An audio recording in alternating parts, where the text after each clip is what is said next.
Good morning. I'm Craig, and this is the Marauder's Mike. This morning I'm reading Harry Potter and the Goblet of Fire. Chapter 10 Mayhem at the Ministry. I do slow, trauma informed readings of fiction, pausing to notice what's happening under the surface fear, attachment, defenses, and meaning. This isn't recap or fandom theory. I'm interested in why certain stories stay with us and what they can tell us about being human. I engage with comments as we go, and will leave a little space at the end for conversation. Some of this material can be confronting, so take it at whatever pace works for you. Let's begin.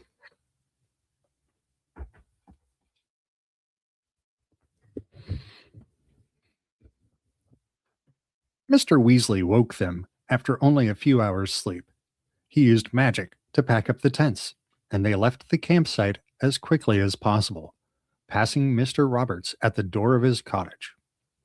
Mr. Roberts had a strange, dazed look about him, and he waved them off with a vague, "Merry Christmas." "He'll be all right," said Mr. Weasley quietly, as they marched off onto the moor. Sometimes, when a person's memory modified, it makes them a bit disorientated for a while, and that was a big thing they had to make him forget. They heard urgent voices as they approached the spot where the port keys lay, and when they reached it, they found a great number of witches and wizards gathered around Basil, the keeper of the port keys, all clamoring to get away from the campsites as quickly as possible. Mr. Weasley had a hurried discussion with Basil. They joined the queue and were able to take an old rubber tire back to Stoatshead Hill before the sun had really risen.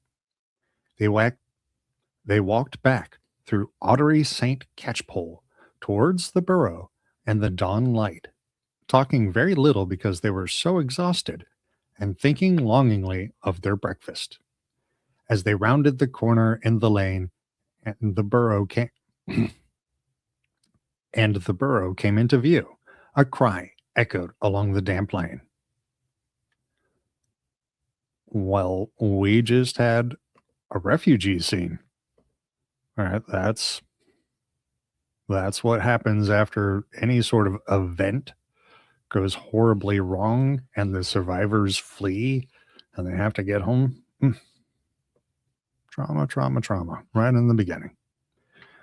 Oh, thank goodness. Thank goodness. Mrs. Weasley, who had evidently been waiting for them in the front yard, came running towards them, still wearing her bedroom slippers, her face pale and strained, a screwed-up copy of the Daily Prophet clutched in her hand. "Arthur, I've been so worried, so worried." She flung her arms around Mr. Weasley's neck, and the Daily Prophet fell out of her limp hand onto the ground. Looking down, Harry saw the headlines: "Scenes of Terror at the Quidditch World Cup," complete with a twinkling black and white photograph of the dark mark over the treetops. "You're all right," Mrs. Weasley muttered, distractedly, releasing Mr. Weasley and staring around them, all with red eyes. "You're alive. Oh, boys." All right, checking comments.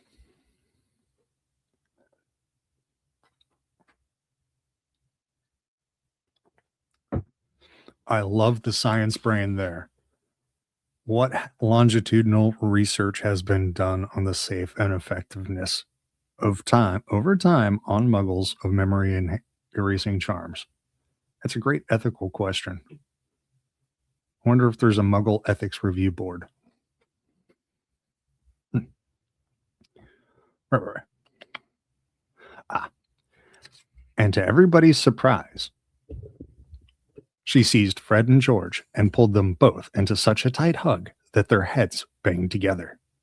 "Ouch! Mom, you're strangling us." "I shouted at you before you left," Mrs. Weasley said, starting to sob. "It's all I've been thinking about. What if you know who had got you? And the last thing I ever said to you was that you didn't get enough owls."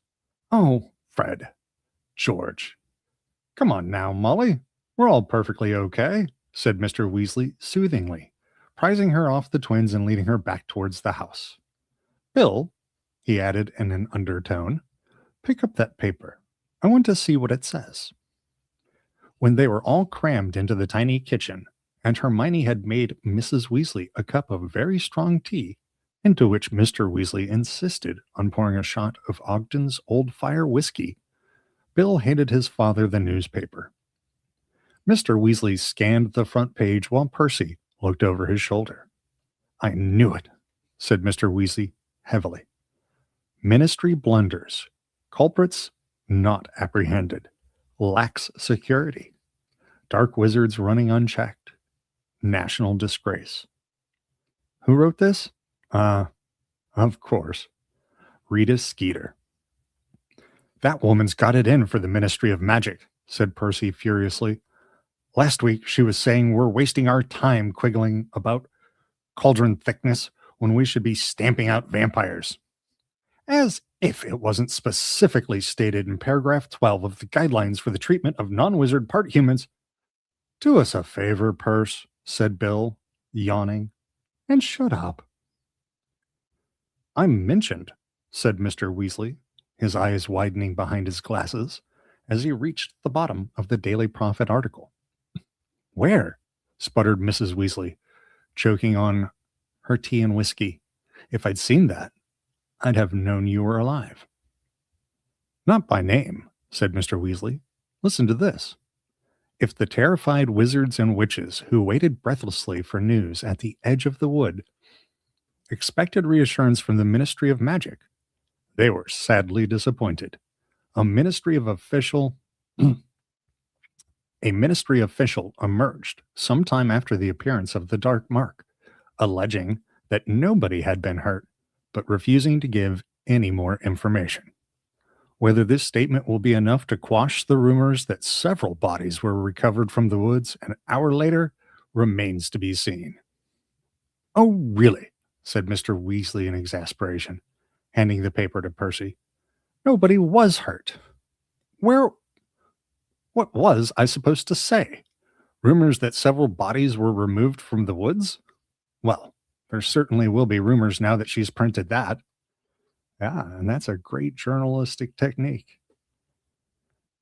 You can report on rumors that you have created.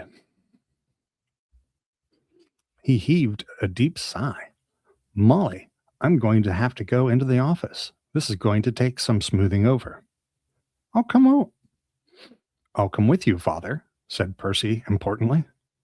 Mr. Crouch will need all hands on deck, and I can give him my cauldron report in person. He bustled out of the kitchen. Mrs. Weasley looked most upset. Arthur, you're supposed to be on holiday. This hasn't got anything to do with your office. Surely they can handle this without you. I've got to go, Molly, said Mr. Weasley. I've made things worse. I'll just change into my robes and I'll be off.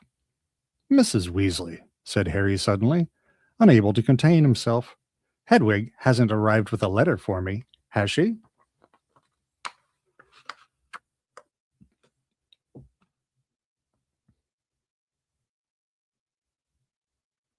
Mrs. Weasley absolutely must have been in hell. I mean, that's like half her family out at a terrorist attack. And she hadn't heard a thing.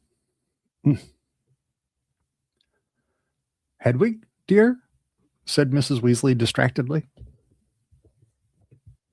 No, there hasn't been any post at all. Ron and Hermione looked curiously at Harry. With a meaningful look at both of them, he said, All right if I go and dump my stuff in your room, Ron? Yeah, I think I will too, said Ron at once. Hermione? Yes, she said quickly, and the three of them marched out of the kitchen and up the stairs. What's up, Harry? Said Ron, the moment they had closed the door of the attic room behind them. There's something I haven't told you, Harry said. On Saturday morning, I woke up with my scar hurting again. Ron and Hermione's reactions were almost exactly as Harry had imagined them back in his bedroom in Privet Drive. Hermione gasped and started making suggestions at once, mentioning a number of reference books and everybody from Albus Dumbledore to Madame Pomfrey, the Hogwarts matron. Ron simply looked dumbstruck. But he wasn't there, was he? You know who? I mean, last time your scar kept hurting, he was at Hogwarts, wasn't he? I'm sure he wasn't in Privet Drive, said Harry, but I was dreaming about him. Him and Peter. You know, Wormtail. I can't remember all of it now, but they were plotting to kill someone. He had teetered for a moment on the verge of saying, me, but he couldn't bring himself to make Hermione look any more horrified than she already did. Let's pay attention to Hermione's horror as we go along. It was only a dream, said Ron bracingly. Just a nightmare. Yeah, but was it though? Said Harry, turning to look out of the window at the brightening sky. It's weird, isn't it? My scar hurts, and 3 days later, the Death Eaters are on the march, and Voldemort's signs up in the sky again. Don't say his name, Ron hissed through gritted teeth. And remember what Professor Trelawney said, Harry went on, ignoring Ron. At the end of last year, Professor Trelawney was their divinations teacher at Hogwarts. Hermione's terrified look vanished as she let out a derisive snort. Oh, Harry, you aren't going to pay attention to anything that old fraud says. You aren't there, said Harry. You didn't hear her. This time was different. I told you, she went into a trance, a real one. And she said the Dark Lord would rise again, greater and more terrible than ever before, and he'd manage it because his servant was going to go back to him. And that night, Wormtail escaped. There was a silence in which Ron fidgeted absent-mindedly with a hole in his Chudley Cannon's bedspread. Why were you asking if Hedwig had come, Harry? Hermione asked. Are you expecting a letter? I told Sirius about my scar, said Harry, shrugging. I'm waiting for his answer. Good thinking, said Ron, his expression clearing.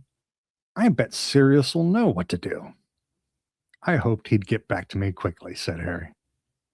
But we don't know where Sirius is. He could be in Africa or somewhere, couldn't he? said Hermione reasonably. Always the voice of reason, Hermione. Hedwig's not going to manage that journey in a few days. Yeah, I know, said Harry, but there was a leaden feeling in his stomach as he looked out of the window at the Hedwig-free sky. Come and have a game of Quidditch in the orchard, Harry. Quidditch in the orchard, Harry, said Ron. Come on, 3 on 3. Bill and Charlie and Fred and George will play. You can try out the Wronski feint.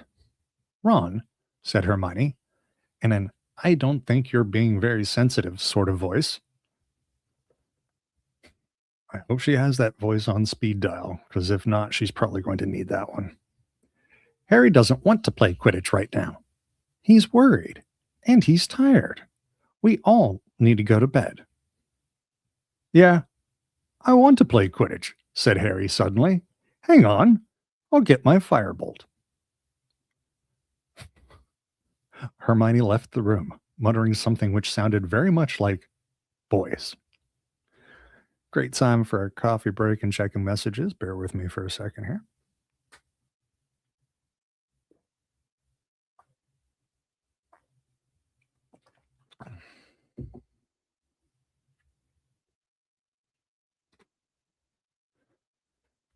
Interesting. Sure, but who controls prophecy? Not Hermione, the prophet. Hermione is all about control. Prophecy moves the locus of control from inside Hermione to an external agency. So, of course, she's going to hate that. That's why she wants to learn everything, so she has control. So she's safe. And nothing about Trelawney is safe. Neither Mr. Weasley nor Percy was at home much over the following week. Both left the house each morning before the rest of the family got up and returned well after dinner every night. It's been an absolute uproar, Percy told them importantly, the Sunday evening before they were due to return to Hogwarts. I've been putting out fires all week. People keep sending howlers, and of course, if you don't open a howler straight away, it explodes.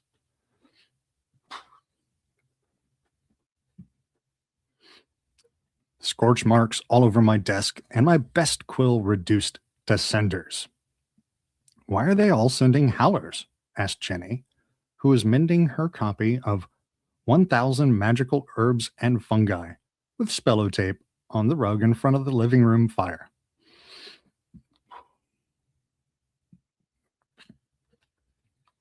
Complaining about security at the World Cup, said Percy. They want compensation for their ruined property. Mundungus Fletcher's put in a claim for a 12-bedroomed tent with ensuite jacuzzi. I would take one, sure. But I've got his number. I know for a fact he was sleeping under a cloak propped on sticks. Mr. Weasley glanced at the... I have slept under a sheet propped up on sticks. It's not that bad if the rain's not too heavy. Mrs. Weasley glanced at the grandfather clock in the corner. Harry liked this clock. It was completely useless if you wanted to know the time, but otherwise very informative. It had 9 golden hands, and each of them was engraved with one of the Weasley's family's names. There were no numerals around the face, but the descriptions of where each family member might be, home, school, and work were there, but there was also lost, hospital, prison, and, in the position where the number 12 would be on a normal clock, mortal peril. 8 of the hands were currently pointing at the home position, but Mr. Weasley's, which was the longest, was still pointing at work. Mrs. Weasley sighed. Your father hasn't had to go into the office at weekends since the days of you-know-who, she said. They're working him far too hard. His dinner's going to be ruined if he doesn't come home soon. Well, father feels he's got to make up for his mistake at the match, doesn't he? Said Percy. If truth be told, he was a tad unwise to make a public statement without clearing it with his head of department first. Don't you dare blame your father for what that wretched Skeeter woman wrote, said Mrs. Weasley, flaring up at once. If Dad hadn't said anything, old Rita would just have said it was disgraceful that nobody from the ministry had commented, said Bill, who was playing chess with Ron. Rita Skeeter never makes anyone look good. Remember, she interviewed all the Gringotts curse breakers once, and called me a long-haired pillock. Well, it is a bit long, dear, said Mrs. Weasley gently. If you'd just let me.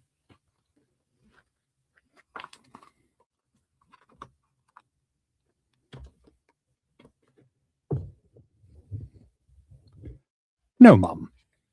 Rain lashed against the living room window. Hermione was immersed in the Standard Book of Spells Grade 4, copies of which Mrs. Weasley had bought for her. Harry and Ron in Diagon Alley. Charlie was darning a fireproof balaclava. Harry was polishing his firebolt, the broomstick servicing kit Hermione had given him for his 13th birthday, open at his feet. Fred and George were sitting in a far corner, quills out, talking in whispers, their heads bent over a piece of parchment. What are you two up to? Said Mrs. Weasley, sharply, her eyes on the twins. Homework, said Fred vaguely. Don't be ridiculous, you're still on holiday, said Mrs. Weasley. Yeah, we've left it a bit late, said George. You're not by any chance writing out a new order form, are you? Said Mrs. Weasley shrewdly. You wouldn't be thinking of restarting Weasley's Wizard Wheezes by any chance? Now, Mom, said Fred, looking up at her, a pained look on his face. If the Hogwarts Express crashed tomorrow and George and I died, how would you feel knowing that the last thing we ever heard from you was an unfounded accusation? Everyone laughed, even Mrs. Weasley.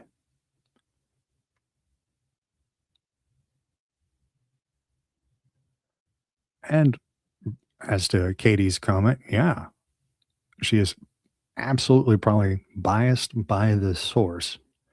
So she doesn't trust divination, and it's worse because it comes from Trelawney. Good catch. Everyone laughed, even Mrs. Weasley. Oh, your father's coming, she said suddenly, looking up at the clock again. Mrs. Weasley's hand had suddenly spun from work to traveling. A second later, it had shuddered to a halt on home with the others, and they heard him calling from the kitchen. Coming, Arthur, called Mrs. Weasley, hurrying out of the room.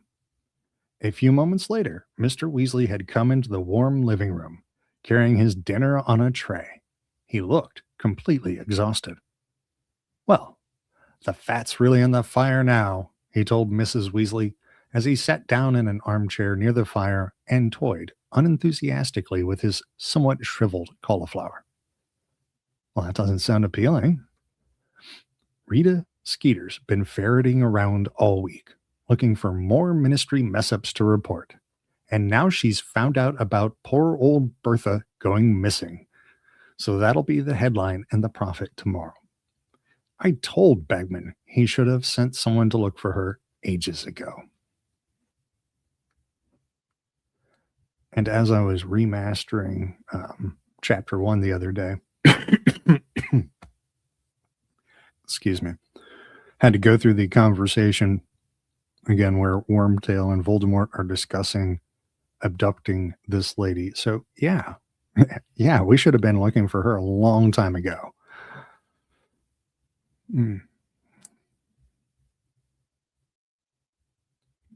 Oh yes. The twins know their role in the family system, and they know what levers they can pull with mom to get their way. Oh, absolutely.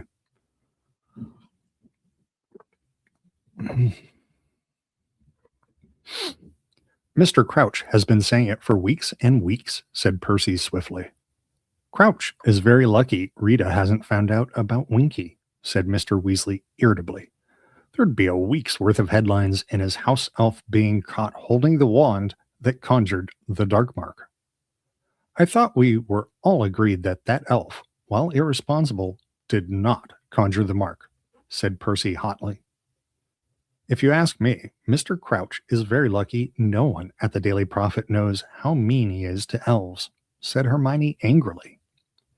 Now look here, Hermione, said Percy. A high-ranking ministry official like Mr. Crouch deserves unswerving obedience from his servants. His slave, you mean, said Hermione, her voice rising shrilly, because he didn't pay Winky, did he? I think you all better go upstairs and check that you've packed properly, said Mrs. Weasley, breaking up the argument. Come on now, all of you. Harry repacked his broomstick servicing kit, put his firebolt over his shoulder, and went back upstairs with Ron. The rain sounded even louder at the top of the house, accompanied by loud whistlings and moans from the wind, not to mention sporadic howls from the ghoul who lived in the attic. Pigwidgeon began twittering and zooming around his cage again when they entered. The sight of the half-packed trunks seemed to have sent him into a frenzy of excitement.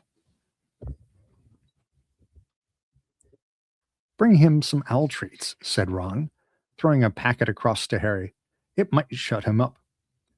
Harry poked a few owl treats through the bars of Pigwidgeon's cage, then turned to his trunk. Hedwig's cage stood next to it, still empty. It's been over a week, Harry said, looking at Hedwig's deserted perch. Ron, you don't reckon Sirius has been caught, do you? Nah. It would have been in the Daily Prophet, said Ron. The ministry would want to show they'd caught someone, wouldn't they? Yeah, I suppose. Look, here's the stuff Mom got for you in Diagon Alley, and she's got some gold out of your vault for you. And she's washed all your socks. He heaved a pile of parcels onto Harry's camp bed and dropped the money bag and a load of socks next to it. Harry started unwrapping the shopping. Apart from the Standard Book of Spells, Grade 4, by Miranda Goshawk, he had a handful of new quills, a dozen rolls of parchment, and refills for his potions making kit. He had been running low on spine of lionfish and essence of belladonna. He was just piling underwear into his cauldron. Interesting technique. I hope he washes it well. He was just piling underwear into his cauldron when Ron made a loud noise of disgust behind him. What is that supposed to be? He was holding up something that looked to Harry like a long, maroon velvet dress. It had a moldy-looking lace frill at the collar and matching lace cuffs. All right, I know this one from the movie. That's Ron's formal evening wear for the dance. Yeah. Horrible thing to do to a fellow.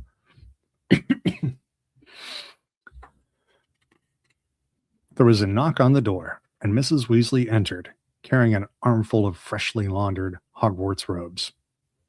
"Here you are," she said, sorting them into two.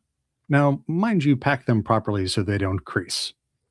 "Mom, you've given me Jenny's new dress," said Ron, holding it out to her. He thinks that hideous thing is her new dress. "Of course I haven't," said Mrs. Weasley. "That's for you. Dress robes." "What?" said Ron, looking horror-struck. "Dress robes," repeated Mrs. Weasley. "It says on your school list that you're supposed to have dress robes this year. Robes for formal occasions." "You've got to be kidding," said Ron in disbelief. "I'm not wearing that. No way." "Everyone wears them, Ron," said Mrs. Weasley crossly. "They're all like that. Your father's got some for smart parties." "I'll go starkers before I put that on," said Ron stubbornly. "Don't be so silly," said Mrs. Weasley. "You've got to have dress robes. They're on your list. I got some for Harry, too. Show him, Harry." In some trepidation, Harry opened the last parcel on his camp bed. It wasn't as bad as he had expected, however. His dress robes didn't have any on.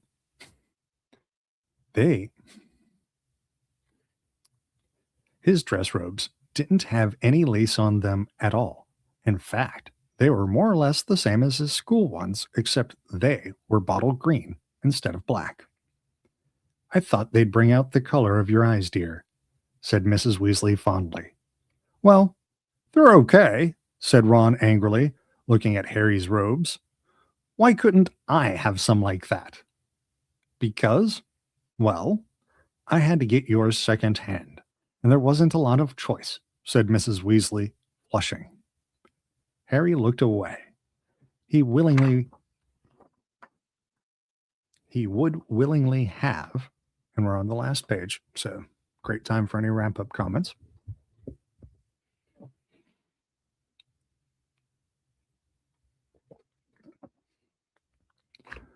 Split all the money in his Gringotts vault with the Weasleys, but he knew they would never take it.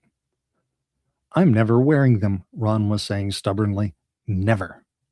"Fine," snapped Mrs. Weasley. "Go naked. And Harry, make sure you get a picture of him. Goodness knows, I could do with a laugh." She left the room, slamming the door behind her. There was a funny, spluttering noise from behind them. Pigwidgeon was choking on an overlarge Altrate. "Why is everything I own rubbish?" said Ron furiously, striding across the room to unstick Pigwidgeon's beak. And thus ends Chapter 10. Well, I don't know why everything that Ron owns is rubbish, but that certainly is a problem for him, isn't it? That is a theme and a story in his life that he is trying to make sense for himself. Well, I'll be joining you guys next weekend with Chapter 11 aboard the Hogwarts Express. Sorry I have to keep moving around during the show, but this is a really wide book. And I'm wearing glasses for a reason. What else do we got? Well, all right. Thanks for joining me. And I hope everybody's having a lovely day. And I'll see you all soon. Thanks for tuning in. Bye.